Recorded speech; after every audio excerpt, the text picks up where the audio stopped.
السلام عليكم ورحمة الله أخواني الأعزاء.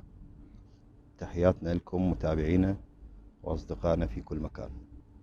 أخواني الأعزاء، مثل ما وعدناكم بإذن الله راح نخصص حلقات بخصوص الإجابة عن الأسئلة اللي دائما تنطرح من خلال التعليقات.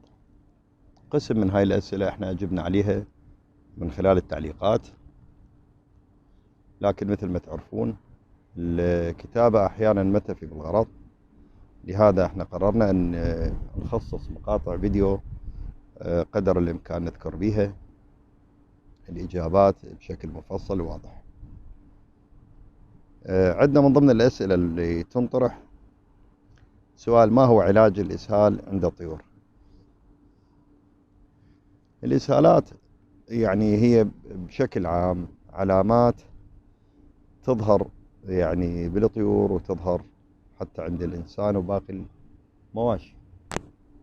إخواني الأعزاء، بداية إحنا المفروض نعرف أنواع الإسهالات، وبعدين نعرف أسبابها، وبعدين نقدر نشوف طرق العلاج هاي الإسهالات. مثلا أنواع الإسهالات، أحيانا إسهال طبيعي يكون يعني أثر الزق، يعني طيور أكو تحتها فرخات يكون عندها إسهال باعتبار هي تشرب مي بكميات كثيرة فتولد الإسهال، هذا أمر طبيعي. زين، أكو إسهالات يعني لون البراز مالتها يكون أخضر، هذا يدلل على مجموعة من الأمراض اللي منها مرض القولاع مثلا، وبي شكلين نفس العملية بي شكلين.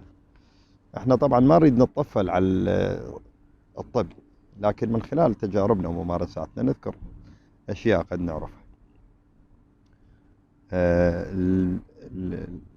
الإسهال الأبيض أحيانا يجي لونه أبيض، هذا علامات مرض الكوكسيدا والسالمونيلا، أو أحيانا يجي بداية نيوكاسل، هذا بداية نيوكاسل هم يسويها. طبعا حتى هو اللون الأبيض بي أشكال، يعني ما نقدر يعني لازم نشوفكم إياها الحالات وحدة وحدة.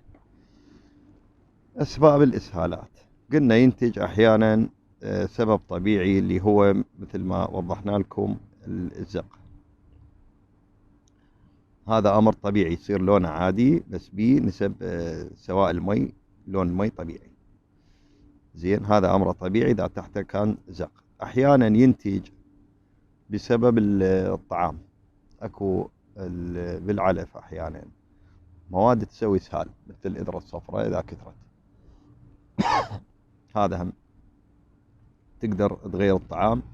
ودائما العلاج لهيج حالات تنطي نسب كافية من الشعير. زين، عندنا بعد البرد، يأثر البرد تأثير سلبي على الطيور. طبعا قد يكون آراء بعض الناس يقولون إنه الطير ما يبرد، لا يبرد، وبالأخص يبرد من المكان اللي يوقف عليه، يعني يجي البرد من الرجلين، وين واقف على حديدة أكيد 100% يصعد البرد عليه. زين، وأحيانا من عملية التنفس، لهذا أنت تشوف الطيور أحيانا اللي يطير أول الصبح تتيبس أيام البرد، فهذا ينتج إسهال أو يسبب الإسهال عند الطيور.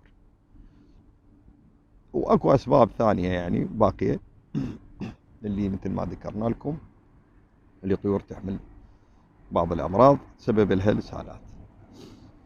الطرق العلاجية للإسهالات، إذا ماكو مرض وماكو زق وماكو برد ممكن أن يكون الإسهال يتعالج، بس أنت لازم تفرغ من هاي الأسباب كلها تقدر تعالج الإسهال. زين، فأكو علاجات للإسهال موجودة عند البيت، أريد تقول له علاج إسهال، لكن أنت تراعي هاي الظروف اللي احنا شرحناها.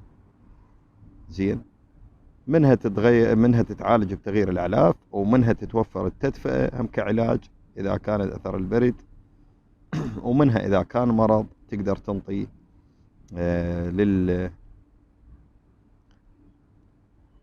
يعني تعالج المرض حتى ينتهي الإسهال، ومنها أمر طبيعي، يعني أكو هي بطبيعتها الطيور تشرب مي هواي فتنتج إسهالات طبيعية، أمر طبيعي يعني ما دام اللون ما متغير والطير شكله صحيح وتشوفه صاحي فهذا ما يخاف عليه. اخوان الاعزاء اليوم اختصينا بهذا الموضوع، وبي اكيد تشعبات هواي مثل ما ذكرنا لكم. احنا ما نريد نطفل على موضوع الطب، لكن هذا سؤال دائما ينطرح من بعض الاخوة. هذا علاج العفو يكون الحديث عنه بشكل مختصر، يعني لا تخلي بالك دائما والله شنو صار عنده اسهال، شو عنده اسهال. هو الطير صاحي وما بيه شيء وحياته طبيعية وصحته طبيعية، انت دائما يصير عندك نوع من انواع الوهواس او الشك، فهاي الامور حاول ان تبتعد عنها. تحياتنا لكم اخواني الاعزاء وسلامنا، وان شاء الله انتظرونا على مقاطع ثانية تخص بعض الاسئلة اللي تنطرح بالتعليقات.